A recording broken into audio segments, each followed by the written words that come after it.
अस्सलाम वालेकुम students, welcome to my channel. How are you. आज से हम इंग्लिश लेक्चर सीरीज़ स्टार्ट करेंगे जिसमें इंग्लिश के बेसिक कॉन्सेप्ट्स के बारे में मैं आपको बताऊंगी। ये लेक्चर सीरीज़ में होंगे और ये लेक्चर्स आपको डेज़ की शक्ल में मिलेंगे, यानी डे 1 डे 2 इस हिसाब से। ये हो सकता है कि शुरू में आपको मेरे लेक्चर्स की समझ ना आए। मैंने अपनी तरफ से पूरी कोशिश की है कि मैं आपको बेसिक चीज़ें बताऊं, इंग्लिश की जो बेसिक चीज़ें होती हैं, ताकि आपको आगे जाकर मुश्किल ना हो। अगर आप लोग मेरे लेक्चर्स को समझना चाहते हैं तो प्लीज़ मेरी वीडियो को एंड तक देखें ताकि आपको सही से समझ आ सके। पिछली वीडियो में मैंने आपको पीएफ टेस्ट की डिटेल्स के बारे में बताया था और आज से हम इंग्लिश लेक्चर्स की सीरीज़ स्टार्ट करेंगे जिसमें इंग्लिश के बेसिक कॉन्सेप्ट के बारे में मैं आपको बताऊंगी। लेक्चर सीरीज़ की शक्ल में होंगे और इन लेक्चर्स में हम डे बाय डे के हिसाब से सीखेंगे और आपको इंग्लिश के बेसिक कॉन्सेप्ट मैं सिखाऊंगी। सबसे पहले आज डे 1 का जो हमारा लेक्चर है वो ये है बेसिक कॉन्सेप्ट्स या बेसिक इंग्लिश होती क्या है।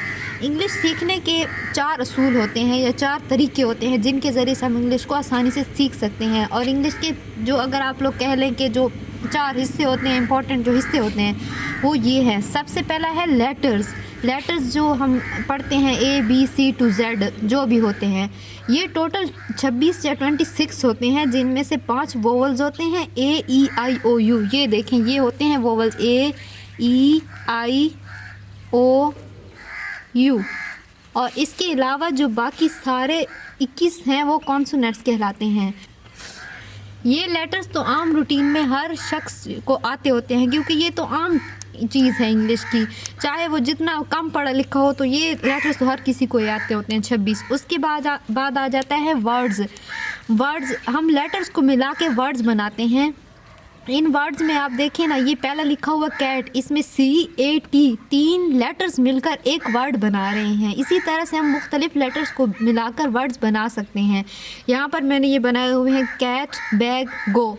इसके बाद जो नेक्स्ट स्टेप है वो है सेंटेंस मेकिंग। सेंटेंस में हम मुख्तलिफ वर्ड्स को मिलाकर एक सेंटेंस बनाते हैं, जैसे कि आई गो टू स्कूल, मैं स्कूल जाती हूँ। इसमें हमने वर्ड्स को मिलाकर सेंटेंस बनाया है। अगला जो स्टेप है वो है स्पीच या पैराग्राफ। इसमें आप अगर दोबारा से रिपीट करना चाहें तो आप देख सकते हैं कि सबसे पहला स्टेप होता है लेटर्स, उसके बाद वर्ड्स, उसके बाद सेंटेंस और फिर स्पीच और पैराग्राफ। सबसे पहले हम लेटर्स को मिलाकर वर्ड्स बनाते हैं, वर्ड्स को मिलाकर सेंटेंस और फिर सेंटेंस मिलाकर पैराग्राफ बनाते हैं। यहाँ तक आपको आई होप क्लियर हो चुका होगा। इसके बाद हम आगे आते हैं थोड़ी डिटेल्स की तरफ, वो तो मैंने सिर्फ ब्रीफली आप लोगों को बताया है। सबसे पहले आते हैं वर्ड्स। कुछ बेसिक वर्ड जो हम आम रूटीन में बहुत ज़्यादा यूज़ करते हैं, इन वर्ड्स का बहुत ही ज़्यादा यूज़ होता है। ये आप लोग देख सकते हैं, सम बेसिक वर्ड्स मैंने ऊपर बनाया हुआ है। ये आप लोगों की आसानी के लिए मैंने इस तरह से बना दिया है। आप लोग अगर चाहें तो स्क्रीनशॉट्स भी ले सकते हैं और इनको नोट करके अपने पास लिख के भी रख सकते हैं।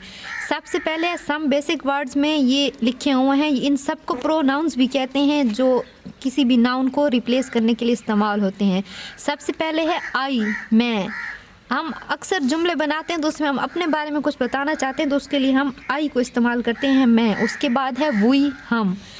उसके बाद है यू तुम के लिए भी इस्तेमाल होता है, आपके लिए भी। उसके बाद है वो, जहाँ पे हम बहुत सारे लोगों के लिए बात करना चाहेंगे तो वहाँ पे इस्तेमाल करेंगे दे को, और जमा वो के लिए। उसके बाद अगर हम सिंगल एक किसी लड़के के लिए, किसी एक मर्द के लिए इस्तेमाल करना चाहेंगे तो वहाँ पे आएगा ही।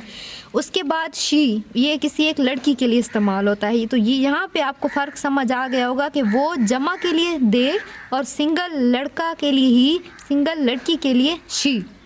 देन आप लोग देख सकते हैं ये लिखा हुआ है दिस इस्तेमाल होता है ये किसी चीज़ की तरफ इशारा करने के लिए इस्तेमाल होता है। उसके बाद है आवर, हमारा। फिर इस साइड पे आ जाते हैं, ये देखिए यहाँ पे है मी, मुझे, अस, हमें, यू, तुम्हें, आपको। ये यू का इधर भी है और इधर भी, हम आप इसको दोनों शक्ल में इस्तेमाल कर सकते हैं। उसके बाद है देम, उन्हें, हर, उसे, लड़की को। ये हर जो होता है वो लड़की के लिए इस्तेमाल होता है, सिंगल लड़की के लिए। और ये हिज, सिंगल लड़के के लिए, उसे, उसकी तरफ इशारा करने के लिए। इसी तरह से यहाँ पे और यहाँ पे आपको अब और मज़ीद डिफरेंस क्लियर हो गया होगा कि देम, उन्हें, जमा के लिए, हर, सिंगल के लिए, हिज भी सिंगल के लिए। उसके बाद है यूअर, तुम्हारा। अब मैं आपको इस एंड में ये बताती जाऊँ कि ये सारे जो बेसिक वर्ड्स हैं ये बहुत ज़्यादा यूज़ होते हैं आम रूटीन में। सबसे पहले इन चीज़ों को जानना बहुत ही ज़्यादा ज़रूरी है। पहली वीडियो में इसलिए मैंने आपको सिर्फ बेसिक चीज़ें बताई हैं ताकि आपको आगे जाकर मुश्किल ना हो। आप लोग ये देख सकते हैं यहाँ पर ये ख़त्म हो गया है और इसके बाद इन सब को मैंने पहले भी बताया कि हम प्रोनाउंस कहते हैं जो कि नाउन की जगह पर इस्तेमाल होते हैं और ये सारे वर्ड्स जो हैं आम रूटीन में बहुत ही ज़्यादा इस्तेमाल होते हैं और ये बिल्कुल बेसिक वर्ड्स हैं। अगर हमें ये नहीं आते होंगे तो हम आगे जाकर इंग्लिश सीखने में मुश्किल होगी।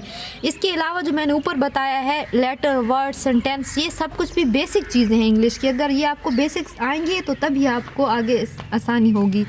ये मैंने आज सिर्फ बेसिक चीज़ें इसीलिए बताई हैं ताकि जो आगे के लेक्चर होंगे वो आपको सही से समझ आ सकें। तो आज बस इतना ही काफ़ी है। इसके बाद हम डे 2 में जो स्टार्ट करेंगे वो इससे अगली नेक्स्ट लेवल की चीज़ें होंगी।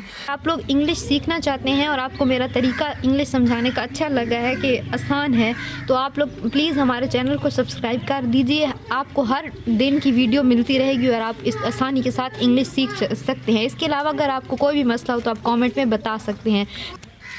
Thanks, subscribe and keep watching my channel please.